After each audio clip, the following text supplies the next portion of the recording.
Je suis né en région parisienne, à Bourg-la-Reine, il y a un peu plus de 50 ans.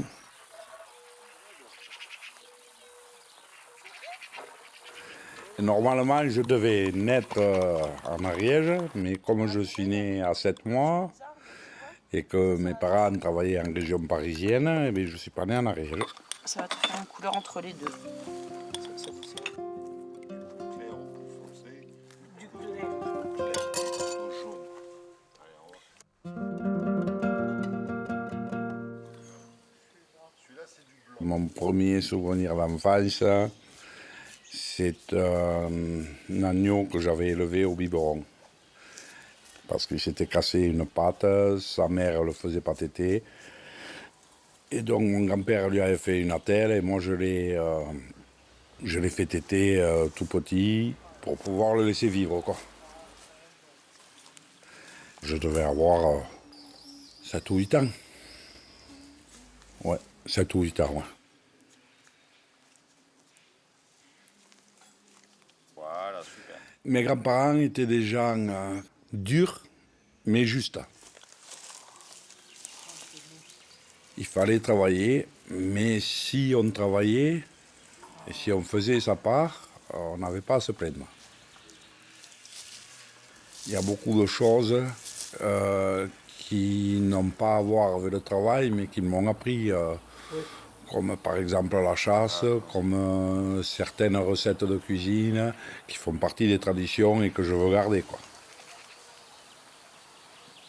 On dirait un genou. Je peux dire aussi qu'ils m'ont donné des valeurs que j'aurais peut-être pas eues si j'avais été en ville, quoi. Parce que justement, ce goût du travail bien fait, ce goût de respecter les traditions, c'est de eux que je le tiens, quoi.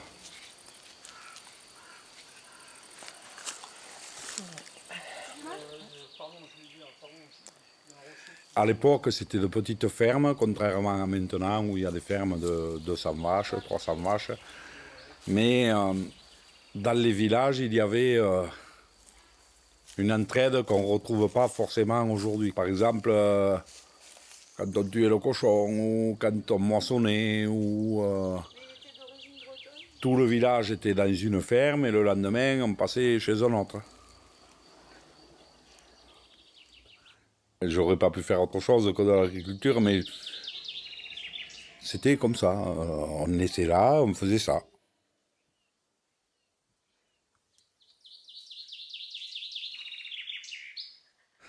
J'ai commencé à 16 ans en apprentissage. À 18, je suis parti au lycée agricole pour passer le BPRA, qui durait 2 ans, j'avais 20 ans.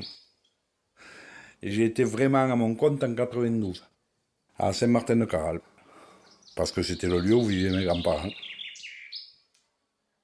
J'ai eu jusqu'à 350 brebis. J'ai rencontré une personne qui avait 250 chèvres laitières, 70 taurillons en engraissement. Et on a travaillé ensemble tout le temps.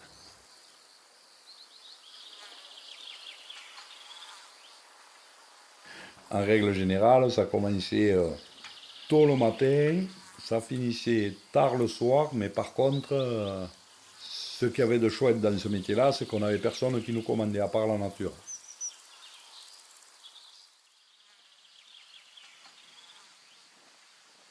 Quand j'avais été au lycée agricole, j'avais connu quelqu'un. Ensuite, on s'est plus ou moins installés ensemble, mais en faisant fonctionner les deux fermes en même temps.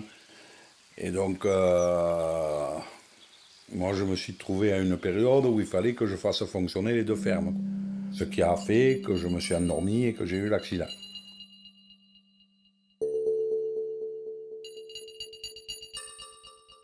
Ça s'est passé en fin d'année où on était en retard sur du travail et où je me suis bêtement endormi parce que on faisait des heures, commençait à 5h30 la première retraite le matin, on finissait à 11h le soir. Et je me suis endormi, je me suis retourné avec un tracteur en fait, quoi.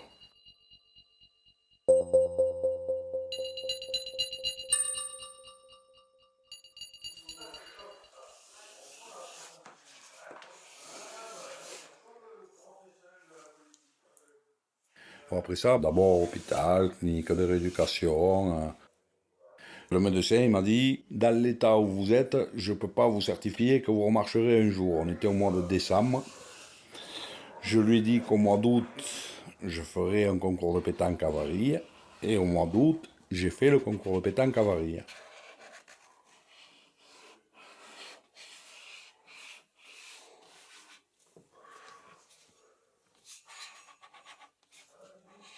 C'est égoïste peut-être, mais je ne peux pas admettre de dépendre de quelqu'un.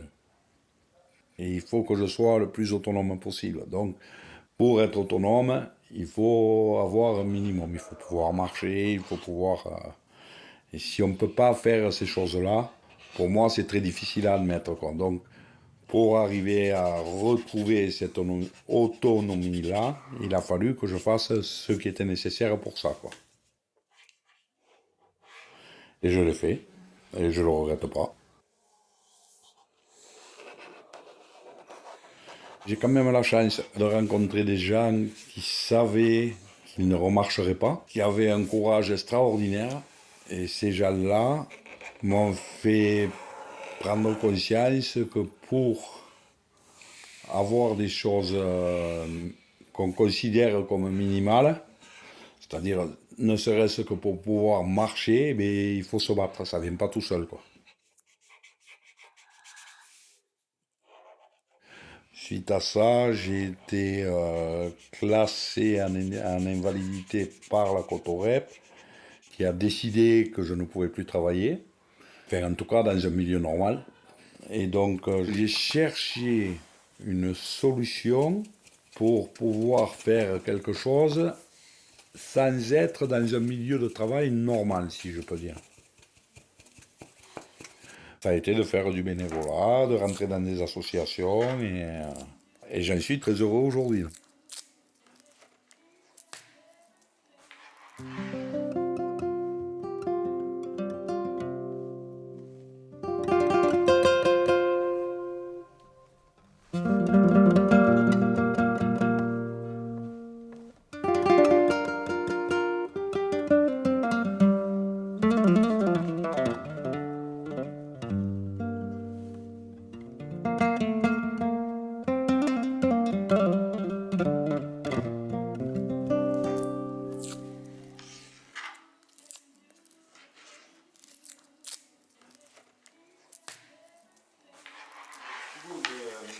Il faut quoi, l'assaisonner Le GEM, c'est un groupe d'entraide mutuel qui permet à des gens en situation de souffrance psychologique de participer à différents ateliers qu'on propose, de venir aussi au travail sur l'association le jeudi après-midi et de donner leur avis sur d'autres ateliers qu'on pourrait mettre en place et de participer à des voyages, à des week-ends, etc.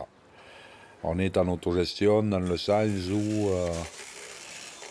en fait, le CA recueille les envies des adhérents.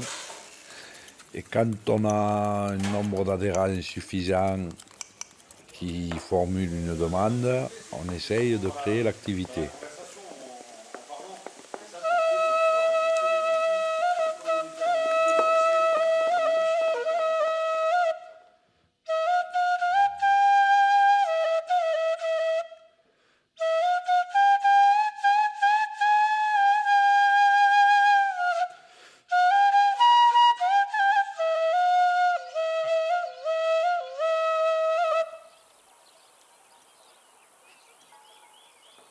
Le GM m'apporte la responsabilité d'être membre de CA et de voir les choses de l'intérieur. Et ça, j'en suis très heureux. De mettre en place des activités, de prévoir des choses, ça me plaît énormément. Ça, c'est de mon point de vue personnel. Par contre, pour les adhérents du GEM, je pense que le GEM leur apporte la possibilité de faire certaines choses, comme le ski tandem, comme le rafting, qu'ils n'auraient peut-être pas l'occasion de faire tout seul, justement dû à leur handicap. C'est un groupe d'amis, quoi, quasiment.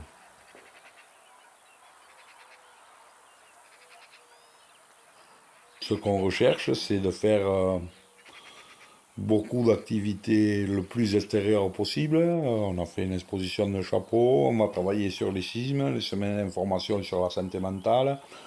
L'atelier théâtre présente des pièces en EHPAD à l'extérieur. En fait, le but, c'est surtout de faire des choses ici, mais de les présenter ailleurs, pour montrer qu'à l'intérieur, on peut faire des choses qu'on peut partager avec des gens après.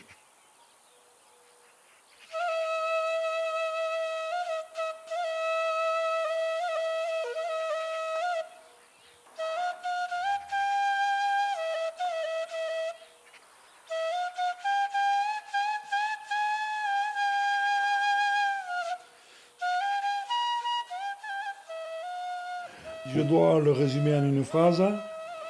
C'est une vie qui n'a pas toujours été facile, mais qui par contre a l'avantage de faire que c'est toujours moi qui ai choisi ma vie, quoi. Quand j'ai voulu être éleveur, j'ai été éleveur. Quand j'ai voulu faire de l'associatif, j'ai fait de l'associatif. Mais c'est toujours moi qui ai choisi ma vie.